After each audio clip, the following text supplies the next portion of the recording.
living in Finland for 7 years, I had got another citizenship, which is Finnish. I realized homesickness is also a reminder of how we love and appreciate the place that we were born and the place that we call home. Living abroad has transformed my life in a way that I never imagined. It pushed me to step out of my comfort zone and becomes a better and more independent person. Hi everyone, welcome to Michelle Abroad. I'm Michelle. I have been living and working in Finland for 7 years. If you're new here, this is a place I share some moments about my life, my adulthood journey, and how I build my marketing careers abroad. So good to see you here. So this year marks my 7 years living in Finland. In this video, I really want to reflect the journey that I have so far from 2017 to 2024. This journey abroad for me has been very special, and this is all my youth. It comes with tears, fear, resilience, happiness, and personal growth. In this video, I'm going to share with you all the highs, lows, challenges, and happy moments that I have during my life abroad. I hope you stick around because I hope the journey will inspire you if you are going to study and working abroad. I started learning English when I was young, and learning this kind of language has planted a dream in me to study abroad. And it's just growing bigger through times. So after I graduated my high school, I decided to apply for a Finnish university, and luckily I got accepted in 2017. In 2017, Finnish university organized yearly kind of entrance examination in Vietnam to find students, and we need to attend and take the test to get accepted to Finnish university. In that examination, we were tested for 4 skills. The first one is group discussions, where we discuss quite many topics around the world. The second test was logical thinking and mathematics, where we would do all the maths by hand and solving some mathematics questions. The next one was multiple choices. So we were given a written report of one's business, and we need to read it, understand it somehow, and answer all the questions that given in the exam. And the last one was the essay that was also connected to the report that we were given. And I passed the test, so I got accepted to a Finnish University of Applied Sciences in the autumn of 2017. That year was a turning point in my life. I turned 20 that year too, and after a few months after my birthday, I packed my suitcase with a lot of food and personal stuff. I went to the airport with my dad the days I was there. I was happy, but I was sad because I was saying goodbye to all the family and friends in Vietnam. I was fearful, excited, and terrified. So it's a mix of feelings, but I'm also proud of myself because I made it this far. And this is the first time in my life that I ever gone out of Vietnam, and this is all by myself, and I didn't have my parents with me. That was pretty cool at that time when I was a pretty young girl. I just cannot forget the day.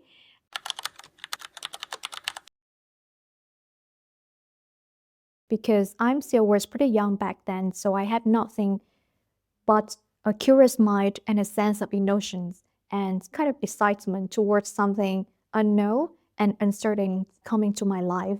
It's a new country, new friends, new ways of working, new culture, and completely new pace of life. I still never forget the day that I walked into the grocery stores and I picked up something so random and looked at the price.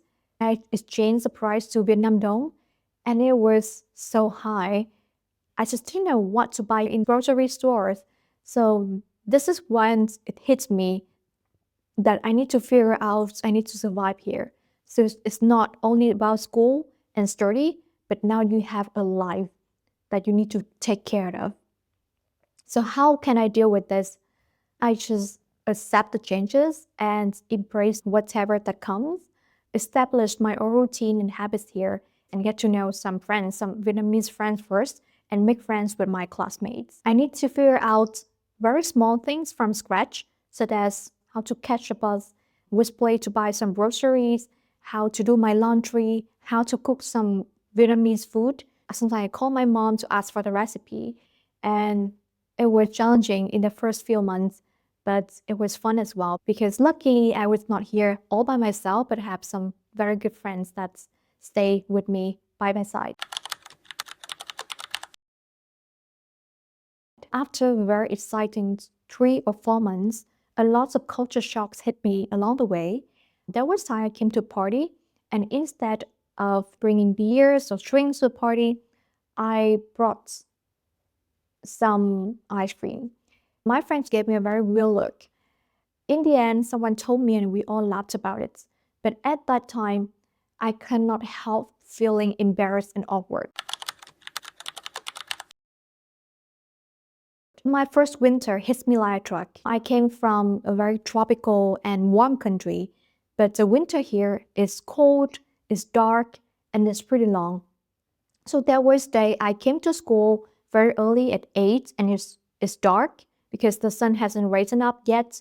And when I finish work, it will be already dark again. So I would have very little hours of sunlight during the day. That's why my level of energy is pretty low. I feel unmotivated and drained out of energy. And that's the biggest culture shock that I ever encountered. At first, it feel very overwhelming, but gradually over time, you get used to it. You accept changes, accept the difference. During the winter times, I take some supplement like vitamin D and have more activities like hanging out with friends so I can feel less lonely and depressed during this dark time of the year. Over time, I learned how to take care of myself. So culture shocks are so common for the ones who live abroad. So whenever you deal with it, just give you the time and accept the difference. Over time, you will be more curious about it. And when you get over it, you will form skills to adapt and make the place you live feel like home. Even though I have been studying English for years in Vietnam, when I have my lectures in English in Finland, I could still just get like 80% of what my professor said. In some conversation with friends, I couldn't jump in and I was just sitting there and fake laughing because I didn't know how to reply. Sometimes I feel like an outsider. I felt a bit invisible and I missed out on the jokes and the story that they are telling. I used to feel ashamed and embarrassed because my English was not as good as other. But if I could come back, I would have not compared myself with others who has spoken the language for years or a native speaker because it doesn't make sense. All I needed to do is to practice every day. So before any kind of presentations in class, I prepared so well and I practice English every day after class so that I can talk more with my friends, I can understand more, and I got comfortable speaking and express my thoughts to others. You're so far away and you distance. It's not easy to share how you experienced this new life with your boyfriend or girlfriend on the other side of the screen. They not here and they not feeling the same as you do. This kind of miscommunications and lack of resonance really make us feel frustrated. Another thing is that we cannot be physically together. So on very special occasions such as birthday, holiday, we cannot celebrate, we don't receive presents, we cannot go out for a date. So it's very lonely. Anyways, the good side of it is that you have more time to focus on yourself, your goal, and the things that you pursue. And perhaps this is good for a relationship because you both growing as individuals, right?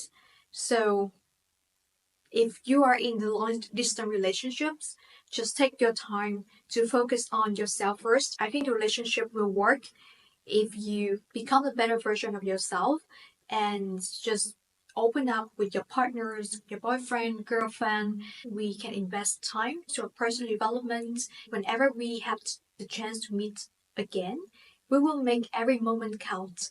The waiting melts away, and we just need to spend the quality times together and catch up on all the things. I think that makes the relationship more precious, and we put more effort to build it. And nothing beats Vietnamese food. In Vietnam, it was a joy when you step outside the house and you can find street food vendors everywhere and just around the corner. But it's not the case here when you live abroad. We have restaurant there, but they're quite expensive for a student budget. So the only way that we can do is to cook it at home, and we make it like a feast with a group of friends.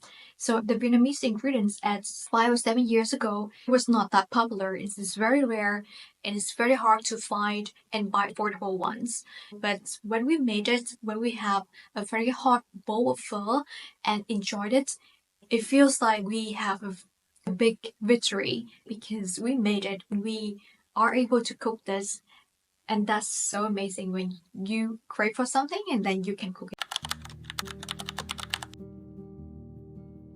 The most struggling part of living abroad is homesickness.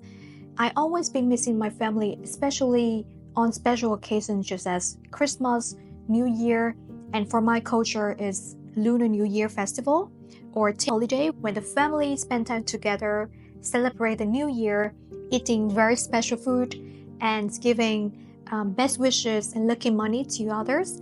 After I started studying abroad, I have missed 4 times the Tet holidays. So in here, I still celebrate with my friends, but of course, the vibes and the atmosphere cannot be compared to back home, right? I still remember during the New Year's Eve, we all call back our family, and everyone looks so emotional when they finish the call. When you are abroad, you will miss out some important milestone and special moments of your family, such as birthday of your parents, graduation ceremony of your little brothers, and weddings of your friends.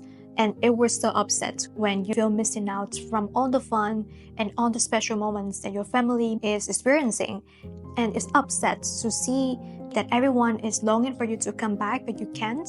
So bear with it when you live abroad. Honestly, homesickness is something that randomly comes and goes, and because part of our heart and soul is tied into where we was born already, so there's no such a way to make it less homesick. We just have to accept that it's an ongoing feeling. One thing that helped is stay connected with your family. I try to call my parents once a week, just hear each other's voice, and come back home at least once per year. And for some special occasions, if I couldn't be home, I would celebrate with my friends, making some traditional food so that we can enjoy and celebrate together. Even though it's nothing compared to what's happening at home, but it makes us feel a bit taste of home here somehow. I realized homesickness is also a reminder of how we love and appreciate the place that we was born and the place that we call home. I think it's something that we should be grateful for because at least we have a home to come back and to have someone to wait for us to come home. So that's a blessing. Making friends abroad take a little bit more effort, and there's a cultural side of it as well. Depends on where you live.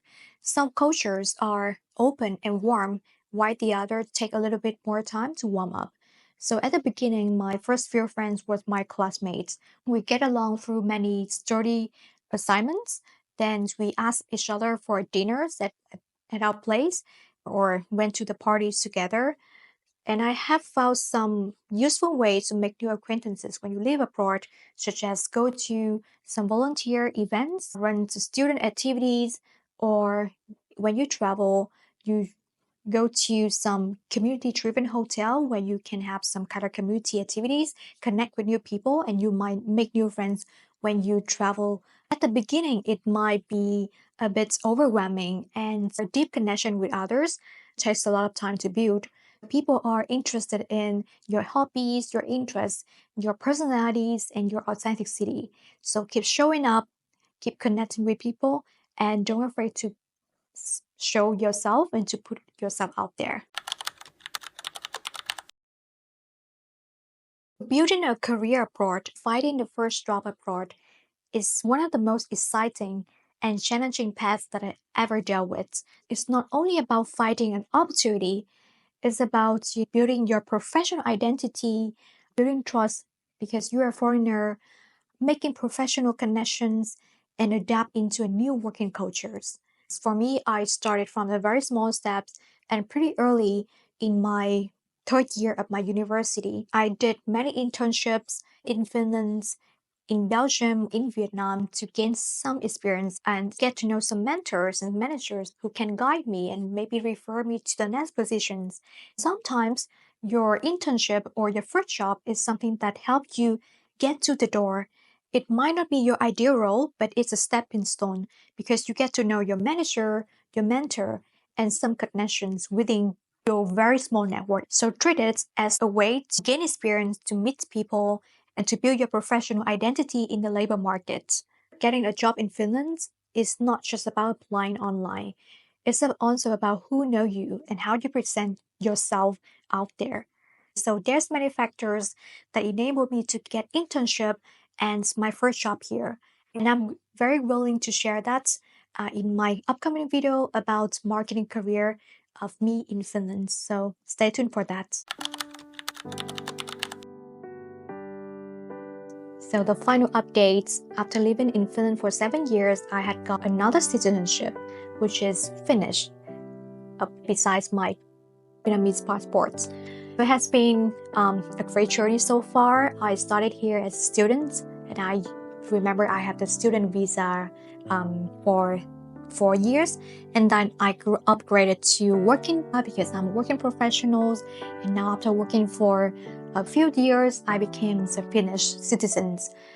Luckily, I feel Finland as my second home, and I really appreciate the healing natures, friends, connections, and all the great experience that I have with this country.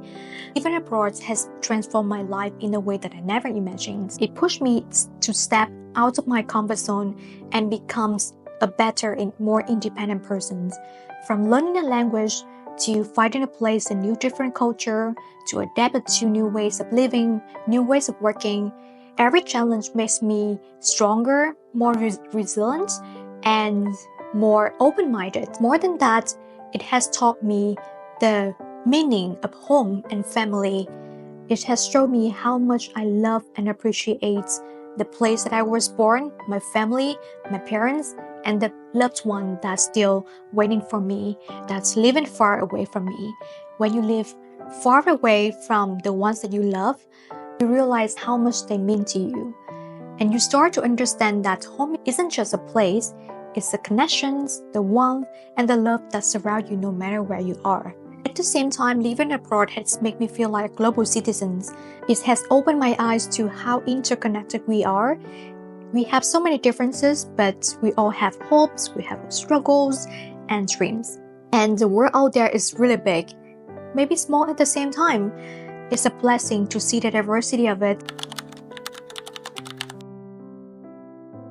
So whether you're thinking of taking the leap or you're already on the journey, I hope my story inspired you to experience the life abroad and have more trust and belief in yourself. Living abroad isn't always easy, but it's worth it. And you will grow, you will learn, and you will discover a lot of potentials and capabilities in yourself. The world is so big and full of opportunities for you to do that. Thank you for watching and sharing this moment with me. I wish I can hear your thoughts and comments and any questions that you have, either you want to study abroad or you're already in that journey. And as always, don't forget to support me with a like, subscribe, or share this video with anyone that might need a little motivation. I hope this resonates with you. Until next time.